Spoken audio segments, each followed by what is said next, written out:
সিরাজগঞ্জের বেলকুচি উপজেলায় আজ ঈদের মাঠে গিয়ে অটোভ্যানের ধাক্কায় নাজিয়া নামের এক শিশুর মৃত্যু হয়েছে।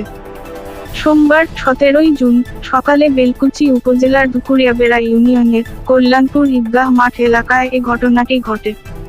শিশু নাজিয়া কল্যাণপুর গ্রামের নূর হোসেনের মেয়ে। এই ঘটনার সত্যতা নিশ্চিত করেছেন স্থানীয় ইউপি চেয়ারম্যান হেলাল উদ্দিন। হেলাল উদ্দিন বলেন, ঈদের মাঠে যাওয়ার উদ্দেশ্যে বাড়ি থেকে বের হয় নাজিয়া।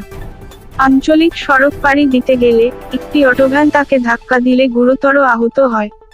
স্থানীয়রা তাকে ঘটনাস্থল থেকে উদ্ধার করে হসপিটালে নিয়ে গেলে কর্তব্যরত চিকিৎসক তাকে মৃত ঘোষণা করেন। বেলকুচি থানা অফিসার ইনচার্জ জানান, অটোভ্যান দুর্ঘটনায় শিশুর মৃত্যুর খবর পেয়ে আমরা ঘটনাস্থল পরিদর্শন করি। তবে এই ঘটনায় যে শিশু মারা গিয়েছে তার পরিবারের কোনো অভিযোগ না থাকায় লাশ পরিবারের কাছে বুঝিয়ে দেওয়া হয়েছে। সিরাজগঞ্জের সকল খবর সবার আগে জানতে চোখ রাখুন এনএস টিভি নিউজ সিরাজগঞ্জ।